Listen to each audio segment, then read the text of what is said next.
Hey, what's up, folks? Welcome back to another episode of College Ball J Dog. I'd like to welcome all the college football crazies and Rocky Top Rowdies back. Missed show yesterday. Sorry about that. Little baby had a bad day by the time I got time. It's like 11 o'clock and I was wore out. So I apologize for missing yesterday. I've got 48 days till kickoff. Every day it gets closer. I've been playing a little college football, 26 past time.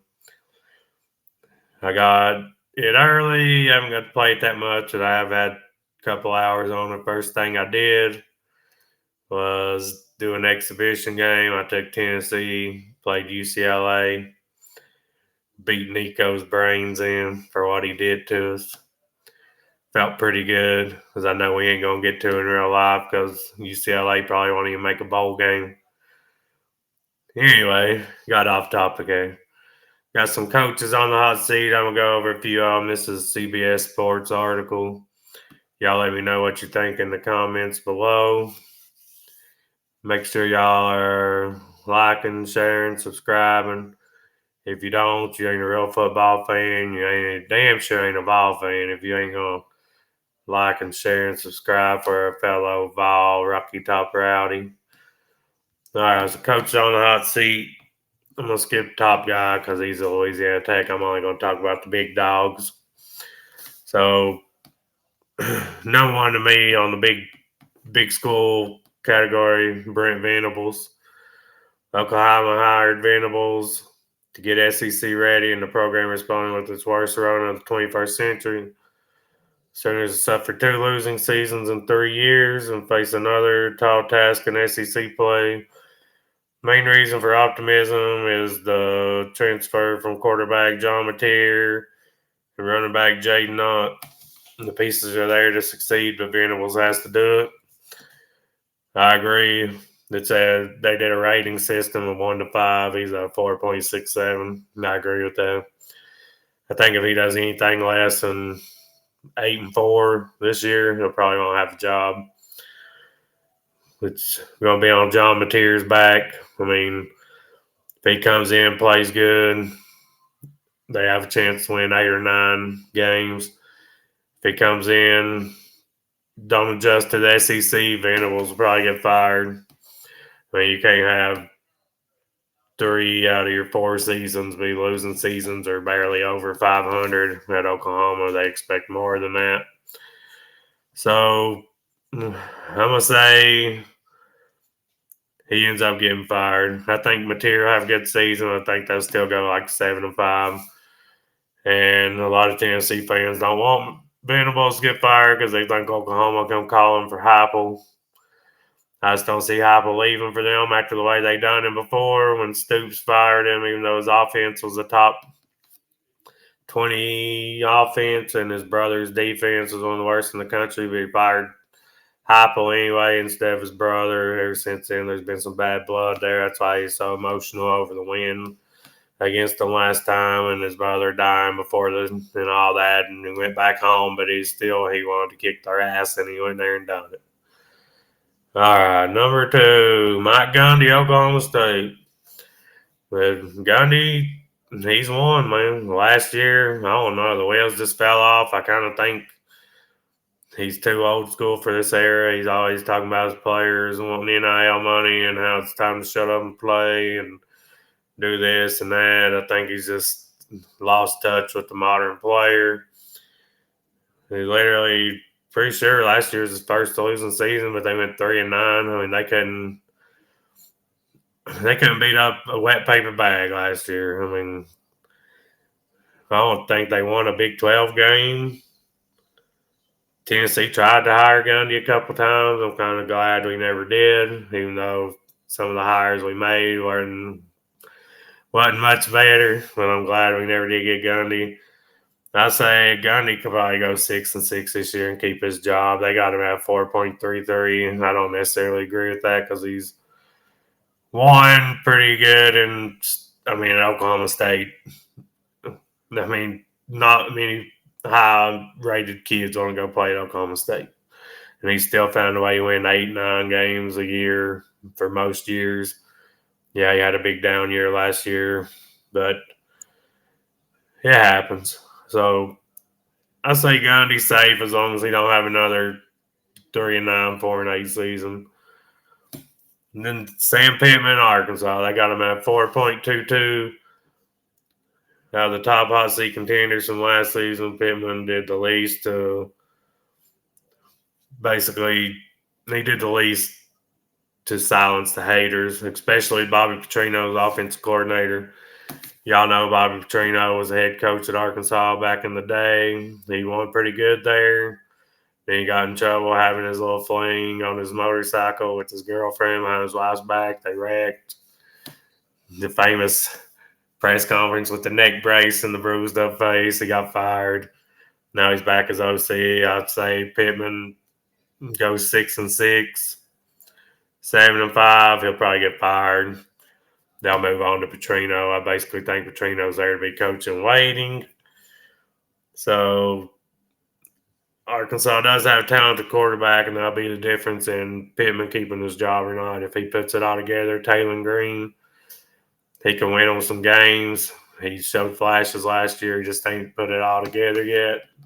You never know when they're going to. It could happen now. We'll have to see on that. I personally think Pittman gets fired. Petrino gets moved up at the end of the season. Next up, Auburn's Hugh Freeze. He's at a 4.22.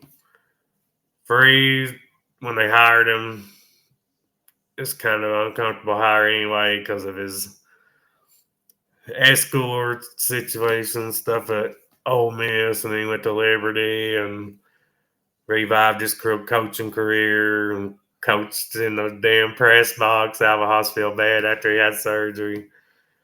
They're 11-14 in his first 2 years. And that's their worst stretch since the 50s.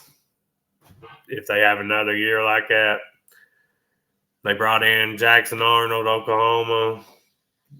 I mean, the kid was a 5-star.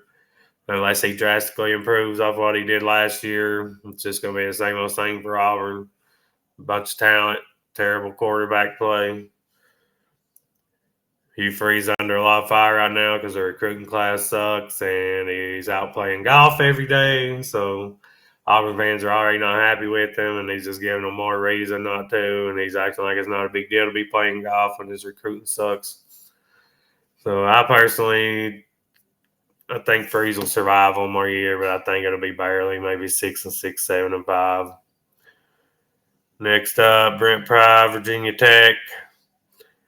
This is definitely his last chance. Virginia Tech had a little hype last year. People thought they'd win 7, 8, maybe 9 games. A lot of people saying they was sleeper in the ACC. They ended up going 6-7.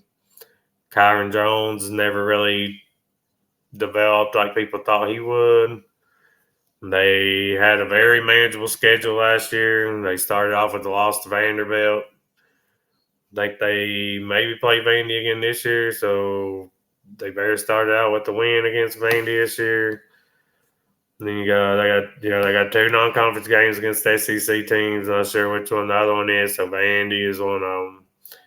They were 6-7 last year. I think anything less than 7-5, 8-4, he's gone. I mean, Virginia Tech's used to winning. They hit a little down stretch like the Vols did. I mean, they kind of same situation. 90s, the early 2000s, they were one of the top programs.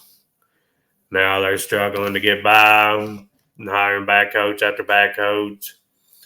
So, honestly, I think college football is better when Virginia Tech is good.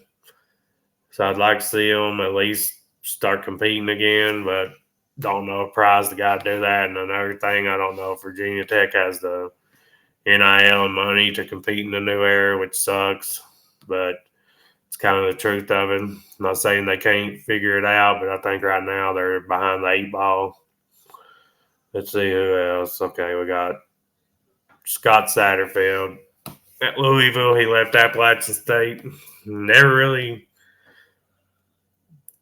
done that great at Appalachian State, if you ask me, compared to other coaches that have been there. I mean, they were decent, but not as good as their standard usually is. And it's kind of a head scratcher when he got hired, and his tenure there has kind of been a head scratcher. He does have a good quarterback, a couple of good players, but he's went 8-16 there in 2 years, which they did also go from, I want to say, Conference USA to the Big East. So they, not the Big East, the Big 12. So they did take a step up in competition, which obviously is going to affect your record because they was, knowing how they made it to the playoffs a few years ago. So obviously, when you go up in competition, you're going to take a step back sometimes.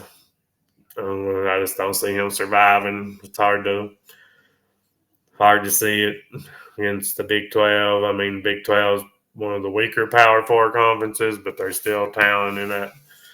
It's the most competitive from top to bottom because there's not really any teams that you look at and say, oh, they can win the playoff. But there's a bunch of good teams. You say, oh, well, if they're hot on a Saturday, they can beat you.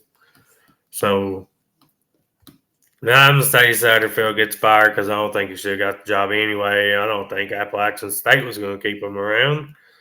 So I'm just going to go over one more here. Just wanted to get y'all a video out while I could, while the baby is sleeping. Billy Napier, he's still on the hot seat. Did he turn around last year with the 8 wins? Got hot down the stretch, beat Ole Miss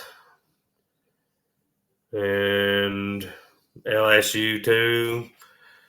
It's all going to fall on Lagway's shoulders. I mean, if Lagway is the guy they think he is, they could save Napier's job if he's not. And also, there's rumors he's still hurt, that he might not be ready for the season. He might not play at all.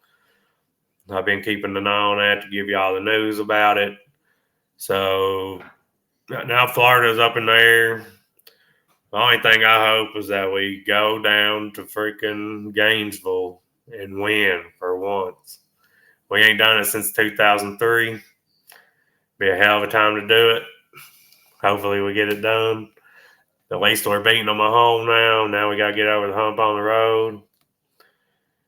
And let's go over Luke Fickell real quick. Luke Fickell, a lot of people wanted Fickell. He ended up going to Wisconsin from Cincinnati. He's the coach who took Cincinnati to the playoff. A lot of big-time programs on Fickell. He took the Wisconsin job. I thought Wisconsin's a good job. I thought he could have got a better job. Took the Wisconsin job. They've struggled so far. He is one of those coaches that build it up the right way. It might not happen overnight. If they give Luke Fickell another 2 or 3 years, I think he'll get them rolling. Wisconsin is a good school. They're not that great at recruiting, but they'll bring in a bunch of big uglies on the line and run it down your throat. He's trying to change that, bring in a new style. That's why it's taken a few years. I can definitely see Fickell winning there. I think he saves his job this year, maybe wins 8 games, something like that. Should be good enough to give him another year, and he'll build off of that. So y'all tell me if you agree on those. Who else you think should be on the hot seat? I think Brian Kelly should be up there from LSU because they're not going to put up with that 9-4, 10-4, 9-3 regular season Heisman quarterback. They're not going to put up with that long. And they start the season this year. Where do they start the season this year? I think it's Clemson. Yeah. The Battle of the Tigers, if he loses that, no fans going to be on him hot and heavy. I can't believe he's not up at the top of that list. I personally think Brian Kelly go 9-3 again. They did a lot in the portal. If he goes anything below 9-3, Brian Kelly won't have a job either. I'm going to wrap this up. I appreciate y'all tuning in. Y'all like, share, subscribe. Do it for your friends. Do it for your family. Do it for your cousins. Do it for your sister. Do it for your brothers. Do it for everybody you know.